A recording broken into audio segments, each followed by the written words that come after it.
What wonderful stories in that Bible reading. Yeah, stories about Moses being rescued, about his mother making sure that he stays safe, about his sister being a little sneaky, but arranging it so that the wonderful irony in that story, Moses' mother not only gets to raise her own child, she gets paid for it. It's pretty cool. What an incredibly difficult story. Really hard story to share with our children, for example, when we want to teach them about how important it is to obey us and to always tell the truth. And then we get a story. It's these women that make up stories and lie. It's a wonderful story. It's an uncomfortable story. It's a gray story. It's not exactly black and white. It's not exactly on and off, hot, cold, up, down. It's one of those stories about all of the gray in the middle of life. We're in the season of ordinary time in the church, which seems to go on forever and ever and ever. And the thing that I love about it, that we call these Sundays ordinary Sundays. It's a long, complicated thing how we got the word ordinary, etc. But the bottom line really that happens is that these Sundays are called ordinary because, well, they're just plain. You know, this isn't Easter or Christmas or getting ready for either of those. They're just ordinary time.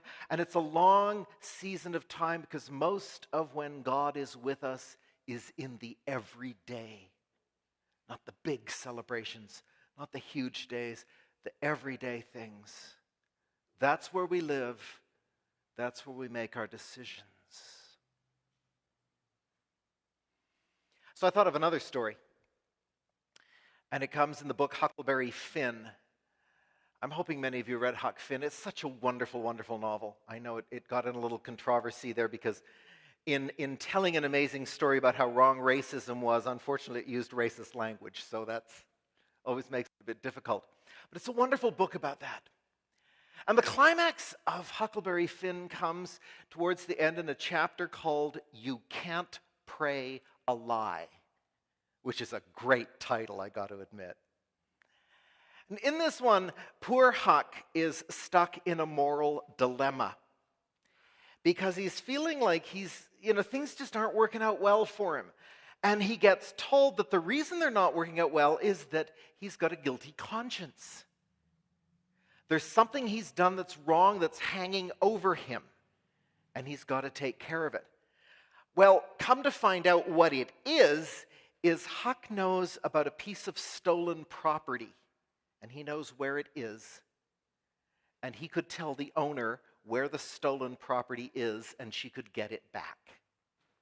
And Huck is told in no uncertain terms that he needs to do that. He needs to tell Miss Watson where her stolen property is so that she can get it back. If he doesn't do that, he's told he's going against the Bible, he's going against God, and he will go to hell. Pretty strict stuff for this kid. So he decides to write a letter to Miss Watson to tell her that he knows where her stolen property is. And he writes the letter. And he sets it down. And then he gets thinking about it because you see, the stolen property here is his friend Jim. The stolen property is a human being. The laws at that time said, no, it isn't a human being. This is a piece of property. He's a slave. He belongs to her, and she has every right to take him back. And Huck has been told point blank, he's got to tell Miss Watson where her slave is, or he'll go to hell. But he starts to remember things that he's done with Jim.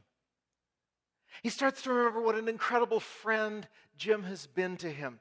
How Jim actually saved his life at one point, and how the two of them were as close as this. And in a wonderful moment, he tears up the letter and he says, I guess I'll go to hell. Because that would be better than obeying an authority that just didn't feel right. As another wonderful story. There are several stories like that in the Bible. Another wonderful one that comes to mind comes in the New Testament, and it usually gets lost because it is in the very beginning of Matthew's gospel. And when we read that, we're in a hurry to get to Christmas. And we want the whole Christmas story, which frankly is better in Luke anyway. So poor Matthew's story gets kind of pushed aside. But there's a wonderful, wonderful piece in there. Because Matthew starts his gospel by telling us that Jesus is going to do things differently. Really differently. Big time differently. And Matthew does a few little tricks to teach us that. One of them is he puts women in his genealogy, which is a very rare thing to do. And some of them have got some interesting stories, which is an extra rare thing to do. It's kind of his way of saying this Jesus is going to break out of the mold.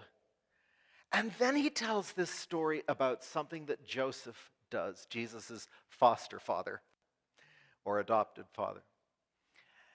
Joseph learns that his fiancée is pregnant and he knows it's not his. And you can imagine the feelings that are probably going through his mind at the moment that he learns that. And Joseph is a good Jewish boy and he knows the rules. And the rules say, they're right there in Scripture, they're right in Deuteronomy, say point blank, she should be put to death. She should be stoned and he should throw the first stone at her. We all know the story. We all know the next part. Joseph decides to, as the King James Version put it so beautifully, divorce her quietly and send her away.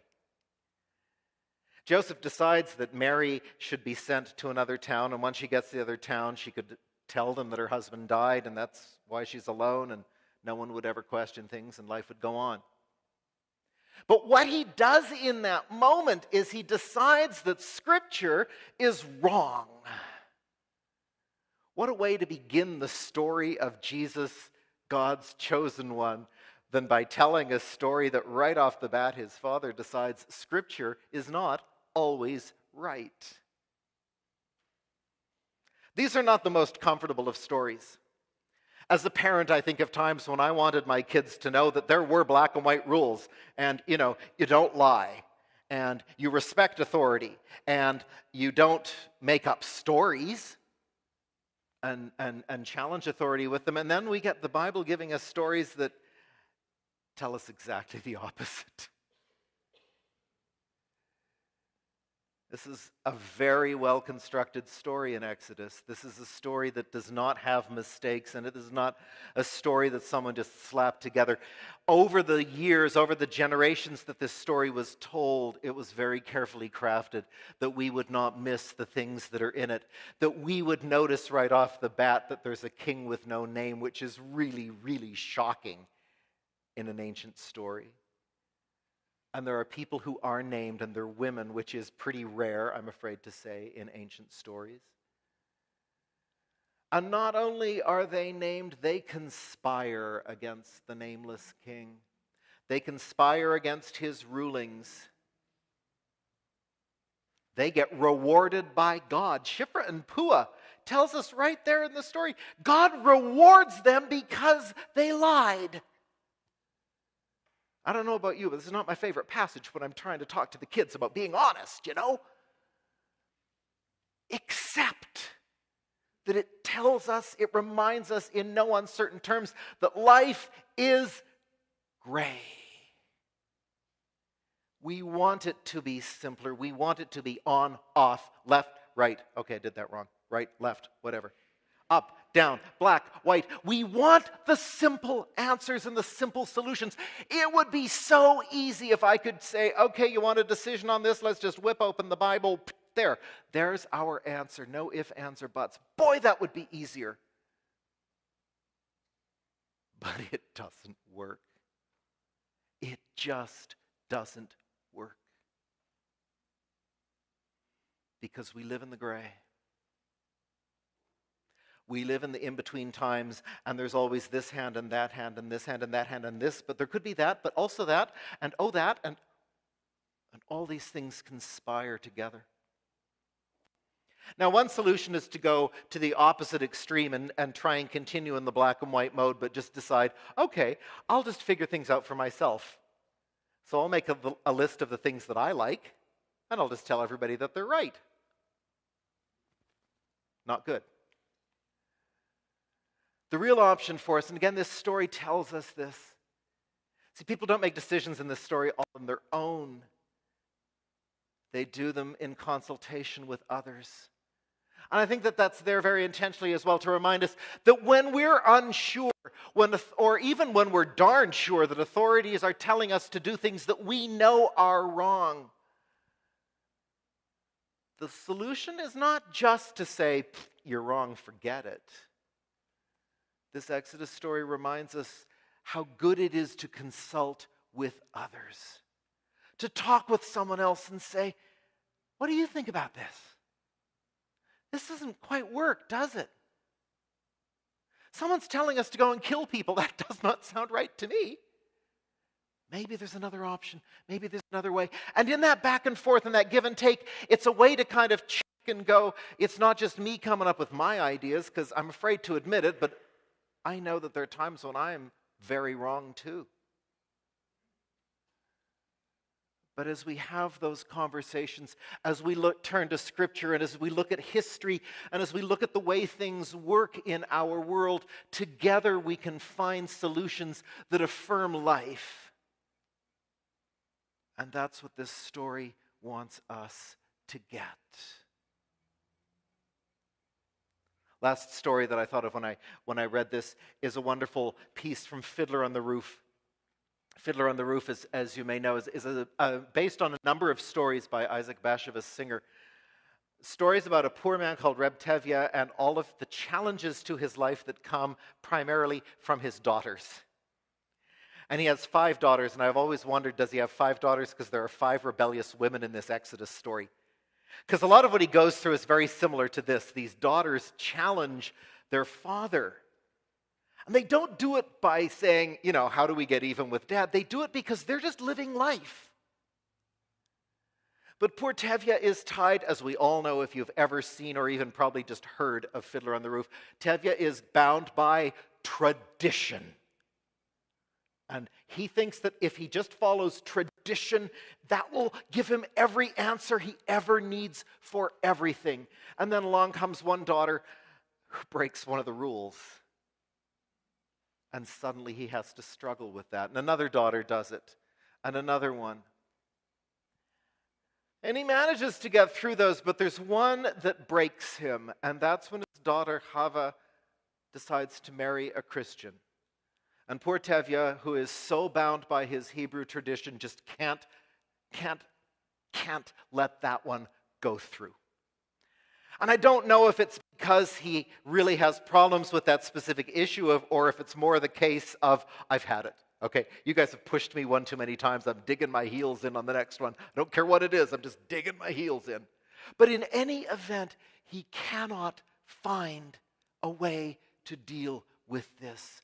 And he sends Chava away with her husband.